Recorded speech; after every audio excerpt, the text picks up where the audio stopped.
Монгол орны зүүн өмнөд хэсэгт говийн уудам нутагт орших энэ газарт салхи жилийн турш үлээдэг. Гэвч сүүлийн жилүүдэд тэр салхи өөр нэг зүйлийг дагуулж ирэх болжээ.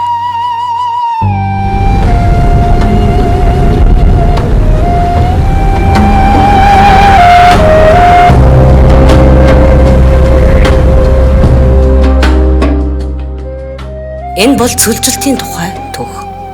Гэхдээ зөвхөн цөлжилтийн тухай биш. Түүнийг зогсоож газар нутгаа сэргээхийн төлөө өдөр бүр ажиллаж буй хүмүүсийн тухай түүх юм. Цөлжилт нэг өдрийн дотор бий болдоггүй. Тэр аажмаар эхэлнэ. Урамлын бүрхөвч сэрэгжин, хөрс суларна, салхи түүнийг хийсгэн. Тэгээд л нэг өдөр газар нутаг өөрийнхөө хэв шинжийг буцаан болоход улам хэцүү болдог. Дорнов аймгийн газар нутгийн 43% нь хүчтэй, 10% нь нэг хүчтэй цөлжилтөнд өртсөн байна. Өөрөөр хэлбэл аймгийн нийт нутгийн талаас илүү хувь нь цөлжилтийн хүн төлбөрийн нөлөөнд хэдийнэ өртжээ. Харин цөлжилтийн ямар ч шинж тэмдэггүй газар нутгийн хэмжээ ердөө 3,3%. Энэ бол зүгээр нэг тоо биш. Дорновын бараг бүх нутаг цөлжилтийн тодорхой хэмжээнд өртсөнийг харуулж байна. Агаарын жилийн дундаж температур 10 жил тутамд 3.1 градусаар нэмэгдэж байна. Температур нэмэгдэхийн хэрээр ууршилт ихснэ. Булаг шанд ширгэнэ. Гандалтын давтамж нэмэгдэнэ. Гэхдээ энэ бол зөвхөн Дорновын асуудал биш юм. Монгол улсын газар нутгийн 77% нь ямар нэг хэмжээгээр доройтсон байна. Энэ нь дэлхийн дунджаас бараг 2 дахин өндөр үзүүлэлт. Тиймээс энэ жил Нэгдсэн үндэсний байгууллагын цөлжилттэй тэмцэх конвенцийн 17 дугаар баг хурал Монгол улсад болж байна. Дорнов аймаг энэ ажлыг COP17 болохоос олон жилийн өмнө эхлүүлсэн. Энэ түүхийг 3 зүйлээр өгүүлье. Ус, бэлчээр, мод. Говьд ус бол зүгээр нэг нөөц биш. Ус бол амьдрал. Болог ширгвэл эргэн тойрны бэлчээр хатна. Бэлчээр хатвал малын тоо толгой буурна. Мал буурвал хүн нүүн. Хүн нүүсэн газар нутаг хамгаалагчгүй болдог. Цөлжилтийн гинжин үйл явц эндээс эхэлдэг.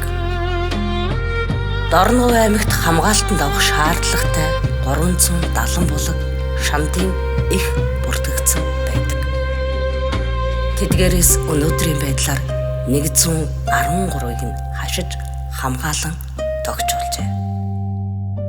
2008-аас 2019 он хүртэл 60 булаг.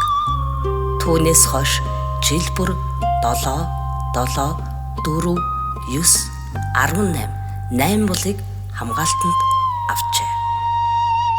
Тоонууд өсөж байгааг та харлаа. Гэхдээ энд хамгийн чухал нь тоо биш. Энэ ажлыг аймгийн байгаль орчны газартай хамтран 10 орчим насны хүүхдүүд хийж байна. Тэд баган суулгаж, тор татан өөрсдийн гараар булгаа хамгаалж байна. За манай Дорноговд бол хаш хамгаалах шаардлагатай булаг шанд бол нэлээд олон байдаг. За эдгээр энийг болох энэ өргөн сумын 1-р багт байрлах тхүү булыг бол бид нэр одоо сайн дурынхан хүүхэд залуучуудтай хамтран за тэдний санаачлагаар манай байгаль орчны газрын дэмжлэгтэйгээр бол хаш хамгаалах ажлыг өнөөдөр хийж гүйцэтгэлээ. За булаг шандыг хаш хамгаалах ажил нь бол за зөвхөн одоо байгаль орчны хамгаалахаас гадна за хүүхд залуучуудын оролцоог хангаснараа бол бид нэр за нийгэмд байгаль орчныг хамгаалах за энэ хүн сэргээх ус цэгийг хамгаалах усны чанарыг сайжруулах за нөөцийг нэмэгдүүлэх гэх мэт эдгээр мэдлэг ойлголтыг бол хойч залуу үедээ хүүхд багчуудаа түгээх энэ гол зорилготой бас ач холбогдолтой юм ажил болж байна. COP17-д Монгол улсыг дэвшүүлж буй тэргүүлэх чиглэлүүдийн нэг нь хөрс, газар нутгаас сэргийх ажилд залуу үеийг татан оролцуулах явдал юм. Дорн говьд энэ бол зөвхөн илтгэл дээрх санал биш, аль хэдийн хэрэгжиж эхэлсэн бодит ажил. Хашаалч хамгаалсан булгийн эргэн тойронд ургамал 2-3 жилийн дотор сэрэгдэг. Ургамал сэргвэл хөрс тогтно. Хөрс тогтвол салхи түүнийг хийсгэн авч явах нь багасна. Тиймээс нэг булгийг хамгаална гэдэг нь зөвхөн усны их үүсвэрийг хамгаалах биш, нэг хэсэг газар нутгийг цөлжилтөөс хамгаалж байгаа хэрэг. За Дарангой аймгийн өргөн сумын малчаа, 1-р багийн малчаа. За одоо нэг 30 жил малж байна даашхоо. 20 хэдэн жил малж байна. Малчтад одоо 1-р одоо ус байна. Манай говийн нөхцөлд одоо ус их том баг байна. Одоо нэг хор бороо хайрлахгүй. Энэ жил бол хор бороо их хайрлахгүйгаас болж ирнэ. Болог бол жоохон татраад. Болог татраад тэгээд байна да. Усны манай говьд бол усны асуудал ховор болохоор малч эзэнтэй болохоор тэгээд нэг ус бараадаа л тэгэл нэг малаа авсалчж байгаа. Хээрийн амттууд л их цангаж байгаа маа. Манай энд бол бас говийн нөхцөлд нэг жоохон тийм асуудалтай. Бусдаар бол одоо малтай асуудал тэгээ малаа нэг яаж ижгаал уссаад л байлгана. За манай аймгийн хэмжээнд бол 300 гаруй задгай булаг шанд ус цэгүүд бол тоологдсон байдаг. За эдгээрээс бид нэр за 2008 оноос хойш бол нэг 100 орчим булаг шандыг хамгаалах ажлыг бол төр хувийн хвшил зам мөн төр хувийн хвшлийн хамтран хийж гүйцэтгсэн байна. За цаашдаа мөн бид нэр энэ ажлаа бол цаашдаа үргэлжлүүлээд ингээд булаг шанд ус цэгүүдээ бол хашиж хамгаалаад явна. За булаг шандаа хашиж хамгаалснаар бол ундраган сайжирч за хүн мал төдөг зэрлэг амтан энэ ундаалах за мөн экосистемд энэ хэрэгцээтэй усан хангамжийг одоо нэмэгдүүлж байгаа юм чухал ач холбогдолтой ажил юм аа. Одоо энэ хашаажуулах сайхан л байна. Булгийн ихийн одоо яхад хашаажуулаад аваад яана гэдэг чинь бол бас элшин дарагдахгүй. Тэгээ бас орслого нь хэвээрээ байж байгаа гэсэн үг шүү дээ. Одоо ундраг дарагдахгүй гэдэг чинь л. Усны нөөцийг нэмэгдүүлэх өөр нэг арга нь хөв усан сам байгуулах. Сүүлийн 2 жилд Алтан ширээ, Далан жаргалан, Ихэт, Саншин, Эрдэнэ, Өргөн сумдад нийт 21 хөв усан сан баригджээ. Мөн 100 сая төгрөгийн хөрөнгөөр бороо, цасны усыг хоримтлуулах боломжтой газруудын судалгаа, зураг төслийг боловсруулж дууссан. Өөрөөр хэлбэл дараагийн хөв усан сангуудын суурь бэлэн болсон. 2026 он бол нэгдсэн үндэсний байгууллагаас зарласан бэлчээр ба малчдын олон улсын жил. Өнөөдөр дэлхийд даяар 500 сая орчим хүн бэлчээрээс амжиргаагаа залгуулдаг. Монгол бол тэдний нэг. Дарангой аймгийн нутаг дэвсгэрийн 26% буюу 10 сая 947 мянган гектар газар хамгаалтанд байна. Үүний их нь улсын шийдвэрээр бус орон нутгийн шийдвэрээр хамгаалтанд авсан газар. Өөрөөр хэлбэл энэ шийдвэрийг эндхийн хүмүүс өөрсдөө гаргасан. Тэдгээрийн нэг нь их нарт. Хад асгад уул, элсэн махан хоёрын заагт орчих энэ нутагт 700 орчим аргал 300 гаруй янгир байнга эдэшилдэг. Гэхдээ их нарт бол зөвхөн зэрлэг амьтдын нутаг биш. Энэ бол бэлчээр, мал, зэрлэг амьтан, хүн гурав нэг л газар нутгийг хуваалцаж байна. Зам, төмөр зам, цахилгаан дамжуулах шугам нэмэгдэхийн хэрээр зэрлэг амьтдын нүүдлийн зам зүүн тийш шилжсэн.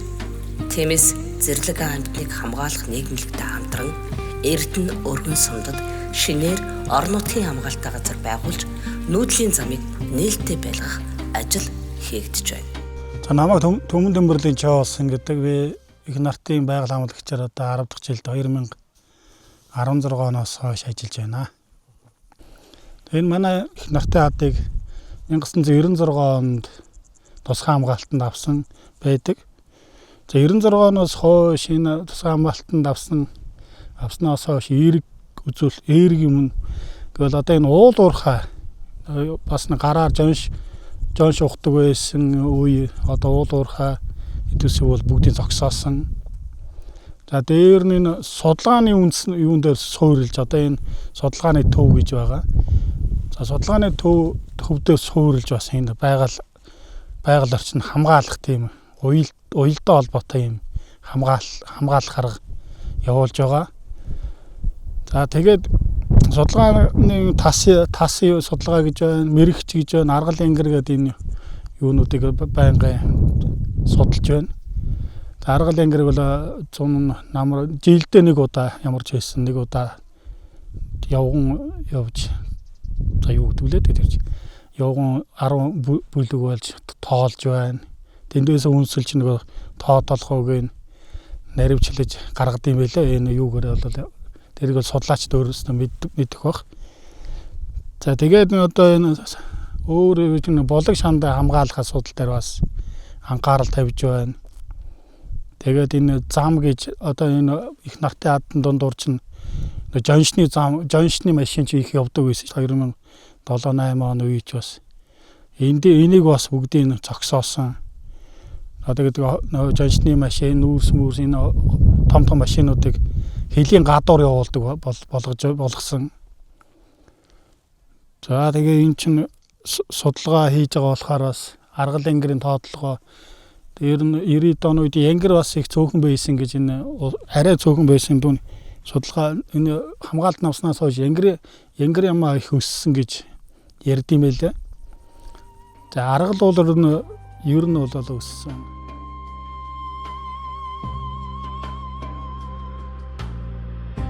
Одоогоор их нартын хамгаалтын статусыг ахиулж байгалийн зохицолборт газар болох хүсэлтийг улсын хурлд өргөн барьсан байна. Говьд мод тарих амаргүй.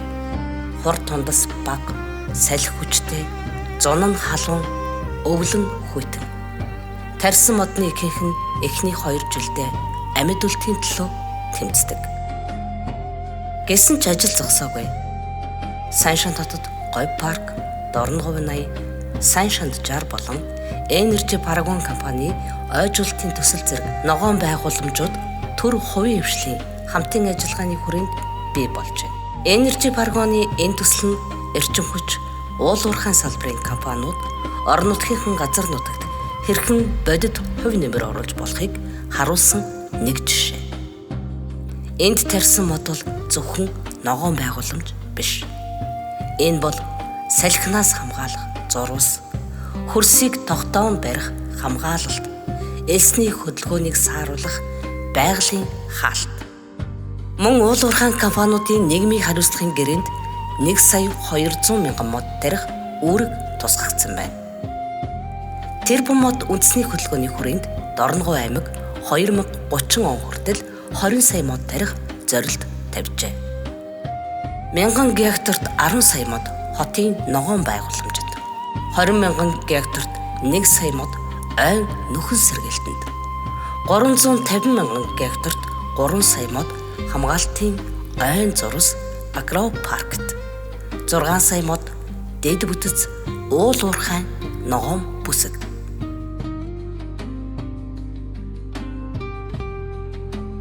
COP17 Дорноговь аймаг 5 төслийг санал болгож байна. Нэгдүгээрт булаг шандын эхийг хамгаалах. Хоёрдугаарт хөв усан сан байгуулах зураг төсөл нь бэлэн. Гуравдугаарт тусгай хамгаалалттай газруудын менежментийг сайжруулах. Үүнд бүрдэн булаг, эргэлийн зоо, гүн гашууны хоолой, цагаан дэл агуй багтана. Дөрөвдүгээрт цэцэрлэгт хүрээлэн хотын ногоон байгууламжийг нэмэгдүүлэх. Үүнд мянганы замын хамгаалтыг ойн зурвас мөн багтана. 5 дугаарт биологийн олон янз байдлыг хамгаалах. Үүнд эдлэг шонхорт зориулсан хиймэл үүр, цахилгаан дамжуулах шугам дагуулах амьтан хамгааллын арга хэмжээнүүд багтана. Эдгээр нь зүгээр нэг санаа биш. Судалгаа, зураг төсөл, хэрэгжүүлэх баг нь бэлэн болсон төслүүд. Одоо тэдэнд шаардлагатай байгаа зүйл бол хөрөнгө оруулалт юм. Цөлжилт бол нэг өдрийн ажил биш. Аажмаар эхэлж, аажмаар дарахдаг. Түүнтэй тэмцэх ажил мөн ч адил. төвчээр шаардсан олон жилийн тасралтгүй хөдөлмөр. Өнөөдрийн байдлаар Дорноговд 113 булаг хамгаалагджээ. 21 хөв усан сан баригджээ. 10 сая гектар газар хамгаалтанд байна. Хийх ажил үлдсэн илүү их. Гэхдээ хамгийн чухал нь бид аль хэдийн эхэлсэн. Газараа сэргээж, итгэл найдвараа сэргээе.